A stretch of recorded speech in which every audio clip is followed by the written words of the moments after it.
Hey everyone, welcome back to my channel, and welcome to my channel if you're new here. This video is finally on my Rad Power Bike's Rad Rover 6 Plus. So I got this bike in November of 2021, and this is my bike that I specifically got for fishing on the beach.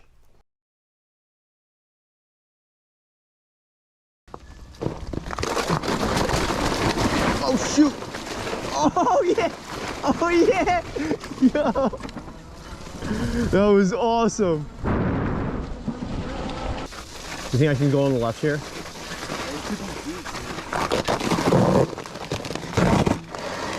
Oh, dude! That was awesome. Did you see my back tire spinning out? All right, John, I'm going mud bogging again. Ready? Ready? Ready? Ready? Oh, no. Oh. Oh. Oh, boy. That's too deep for this bike. Look at that, guys. That's way too deep for this bike. So I'm gonna have to back it up. Let me get back on. At least I broke the ice there. So I'm gonna go over some of the main things that I added to the bike to make it good for fishing, and I'll go over some of the technical details if anyone's interested in that later. So first, and most importantly, I added these two rod holders here in the back to the rack and the basket. Both these racks and the basket can be purchased off of the Rad store. But I use these clamp mounts that clamp onto this 5/8 metal bar mount, and that allows me to screw in the rods. I also put another hole here just to line up the rod to the good angle that I needed. I also added a cup holder here that makes it convenient for holding drinks. And it just so happens that the Aquaskin surf bags actually fit right onto this back basket really well. If we go around the front here to the controls, you can see that I relocated the front headlight higher. And the reason I did that is because when you add a basket here, or I mean the rack in the front, you're supposed to mount the light on the front rack. But if you do that, it doesn't turn with the handlebar. So I actually opted to put it up on the front. In order to do that, I had to purchase a bracket off of Amazon, and I'll put a link to that in the description below also. That allowed me to relocate the premium headlight to the top. This is the premium headlight, which is twice the brightness of the stock one. It is 1,000 lumens, and it has a very nice tight beam, as you can see here against the wall. And that is good because it won't blind the people on the beach, and it won't blind other drivers in the road because the light won't scatter around. Also, if you notice here in the front, I added a USB interface charger. One here in the front and one here in the back. So the Rad Power bikes used to have on the main display a USB charger, but now they actually don't have one, and it's actually an add-on. But that makes it good because actually what I did in the back here is, if you follow along, I put a cable. It's a USB A to C cable, and that leads over to this back basket add-on that has a safety strip reflector, and that in the back here allows me to charge accessories like cameras, batteries, or this power brick. In addition to that, I added a cup holder here in the front, or bottle holder system, and this mount is made by Gzilla.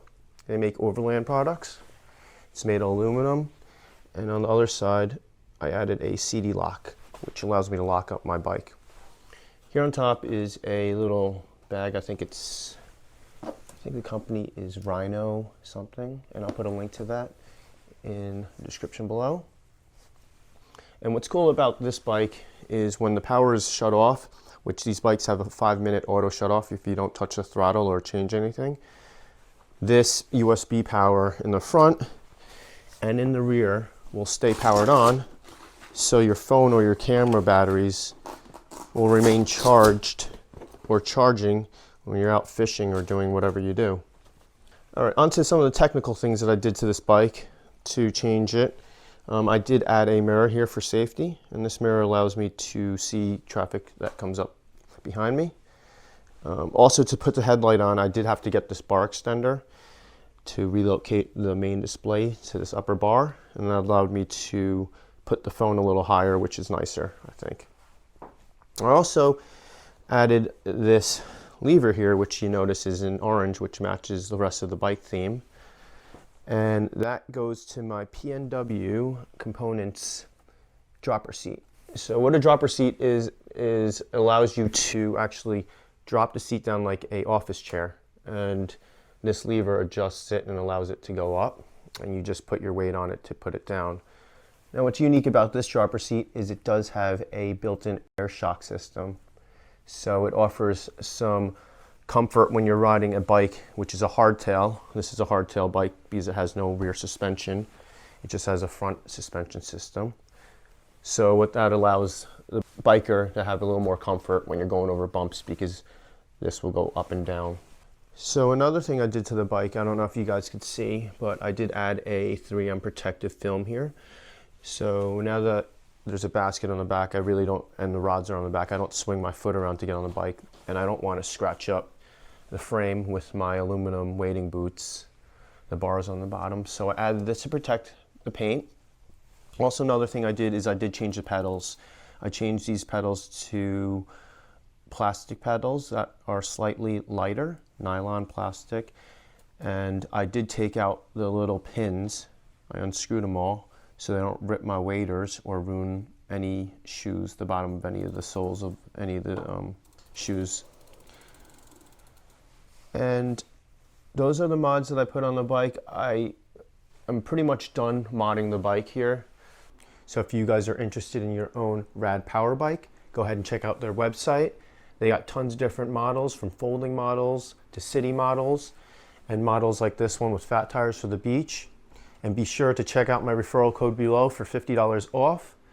And if you guys enjoyed this video, go ahead and give it a thumbs up.